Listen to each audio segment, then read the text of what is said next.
Hello, my name is Pumpkin and welcome to the patch. Today we are back in Froge Pond, and one of the great things about this server is that it has the mod Ice and Fire, which is a mythical, magical mod with dragons, creatures, and all sorts. Some of the most notable ones being dragons, like I said, hippocampuses, which are like horses that live in the sea, and amphitheaters, which are serpents that fly, pixies, sea serpents, all sorts of stuff. In today's video, I will be trying to tame as many of these tameable creatures as possible. You may see that this cave is new. I have newly decorated it to house some of our magical creatures. Off cam, I was able to get a dragon egg and I hatched it. It was an ice dragon, and I will show you that little guy later. First of all, let's start with the first beastie that we're going to catch, and that is a hippogriff. So here we are in the wooded Badlands, and I'm just showing you now where the lightning dragon is, and then where my hippogriff is, and how I should avoid the dragon and get the hippogriff. This hippogriff is not wanting to be my friend, so I go to find our other guy. And I need to try to feed them rabbit's feet. It takes a couple of goes, just chucking the rabbit's feet at them. Come on, birdie, eat your rabbit's feet. Oh, and he pecks me. Ouchie, ouchies. Yeah, you gotta try to avoid the pecking. It does take a heart and a half every time they peck you. And now I have befriended the guy. I think that took about 8 rabbit's feet, maybe. So you pressed shift on the hippogriff to put the saddle on him. And then it's just spacebar to go up and fly. So that dragon earlier that I made the point to point out and that I had to avoid him, if you see in the corner it says dragon flaps. Yeah, that's because I've got a dragon following me right now. I don't realise this for a while until ouch. So I try to decide to find him. Yep, I see he's like right on my tail. And I'm trying to outfly him right now. I do this for quite a while, maybe like 20 minutes. I try to fly away. But it seems like we are about the same speed. So I get my big girl pants on, up my health, and get my bow out, and decide to try to attack.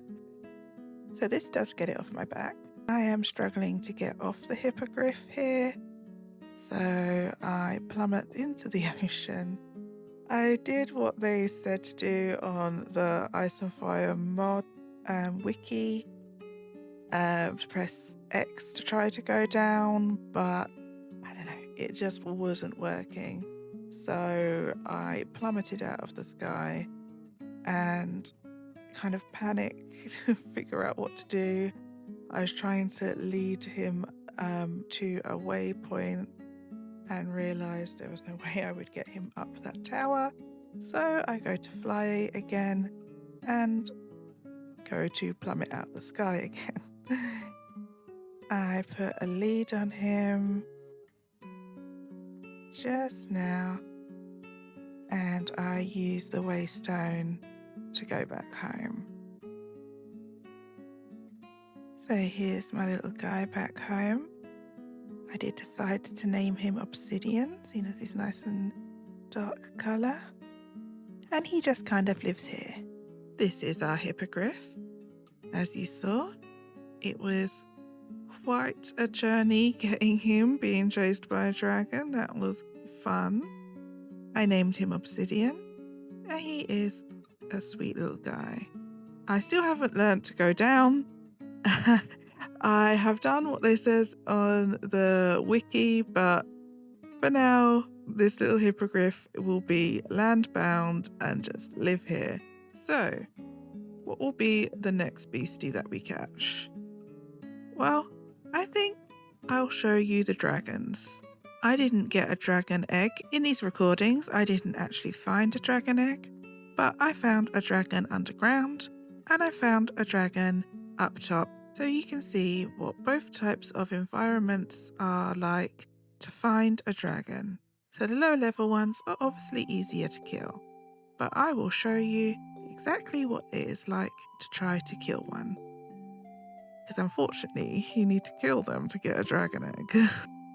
So I have been mining underneath some badlands for a little while, and I come across this giant lightning dragon. The lighting is dark, but if you can see that big purple dragon down there, that is a level 5 lightning dragon.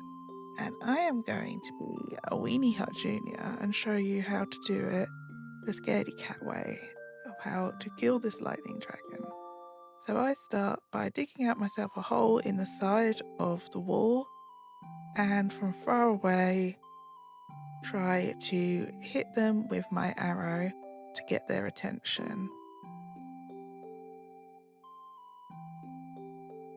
It takes a little while to get a hit on, but when I do, I make sure to hide. And you can see the wings coming through, sometimes his mouth. So I know he is near my little hidey hole, and I dip in and out of the hole, hitting him with my arrow. I got very lucky this time because that can be a long and tedious thing to do.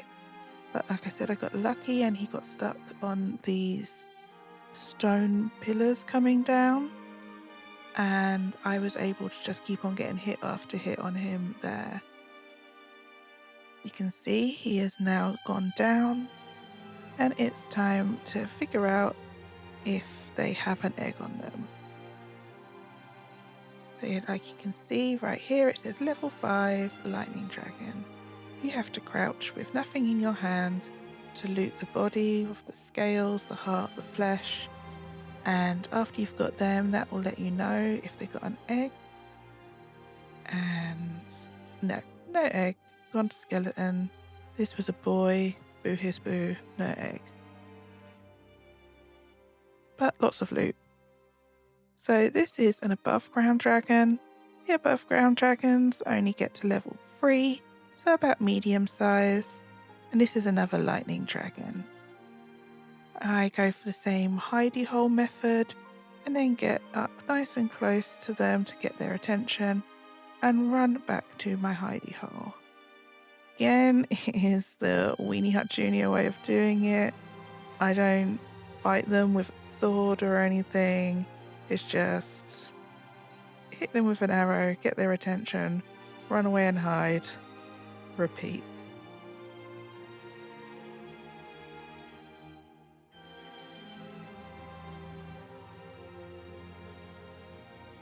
It is much harder, in my opinion, for the above ground ones because they can just fly away like this. But every time you get a hit on them with your arrow, they do tend to follow you.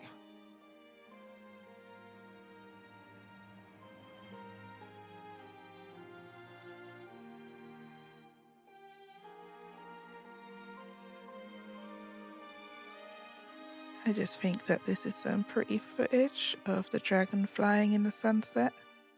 But this is how dangerous the dragons are. When they get you in your mouth, you can see my heart's going down, 3 at a time. Fortunately, this one didn't kill me, but it was difficult. So again, he's got stuck just there. So I managed to get hit after hit, and then he went down. So you can't get an egg off the level 3 dragons, but you can get the rest of the loot. This is my ice dragon. I got it from killing a level 5 female ice dragon.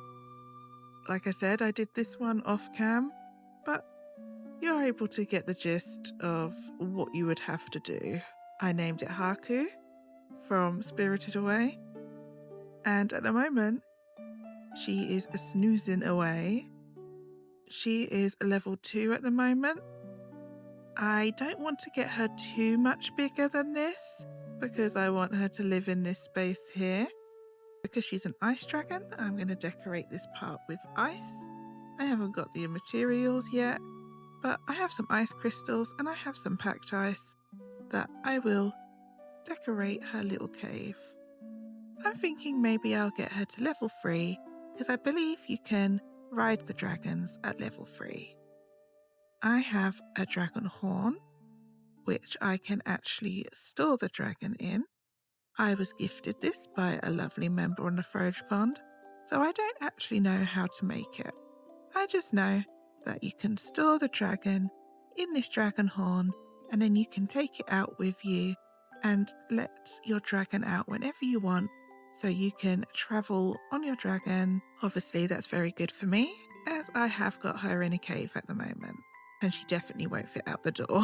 So our next beastie that we're going to try and catch is an amphitheater.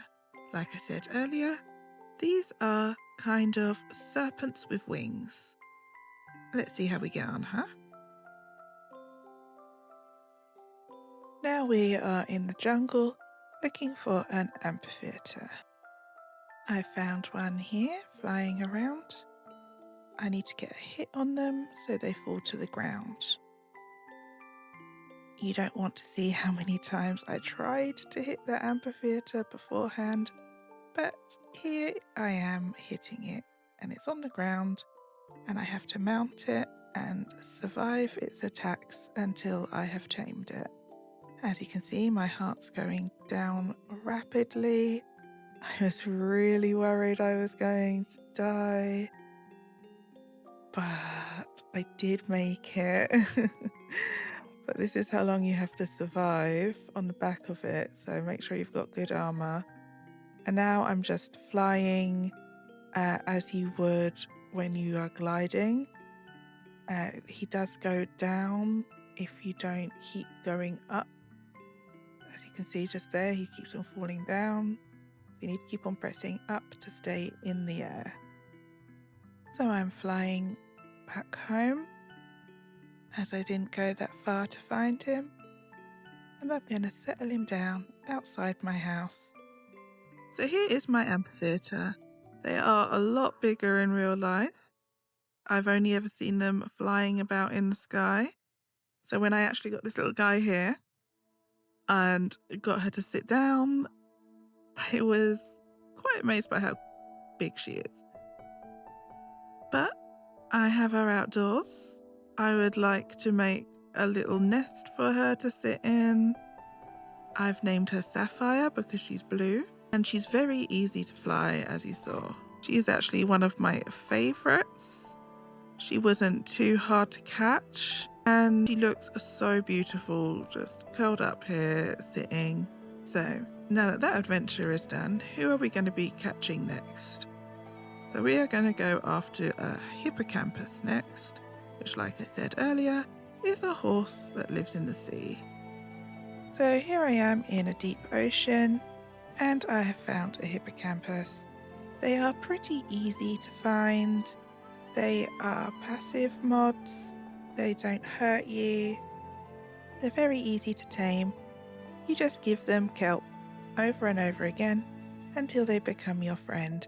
And then you can put a saddle on them and you can ride them in the water. I'm just putting them here in my cave. That's where they live. Just here is my hippocampus. I haven't named her yet, but she is this lovely red colour.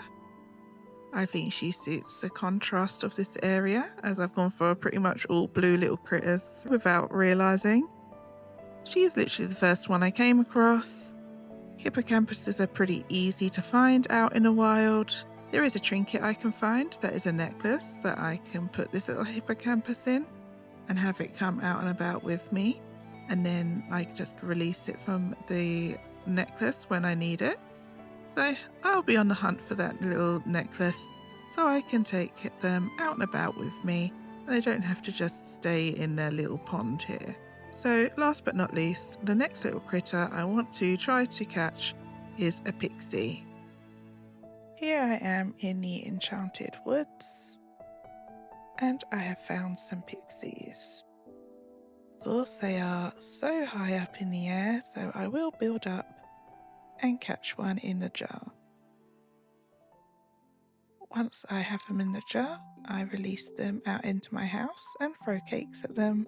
That doesn't work too well, so I make an enclosure, break her out in the actual small enclosure, and chuck cakes at her, and eventually tame her. This looks like it took me all of a couple of seconds. It really took me 40 minutes. She did not want to be tamed at all. So here is the little bugger. Took me so long to find her, drove me slightly insane with trying to tame her. My goodness, if anybody who makes Ice and Fire mod ever watches this, please, for the love of God, just make it so you can right click on the fairy with your cake and give it to them. So here she is, set on a little fairy home, and that is where she's going to stay in timeout until I've forgiven her for how long it took for me to tame her. Here is a little honourable mention to the mimic. You can come across these underground where it looks like a little camping site, and there'll be a chest, but it's actually a mimic. They drop rare items. So that was my little adventure catching all of these critters. Some were very hard, some drove me insane, some were very easy. But I am really glad that I have them all now, and I am looking forward to carrying on building this cave, giving the dragon a nice little spot to live, and fleshing out with some furniture and stuff like that, making it a bit more magical. Until next time, thank you for watching this little pumpkin in this safe space of the internet. Goodbye.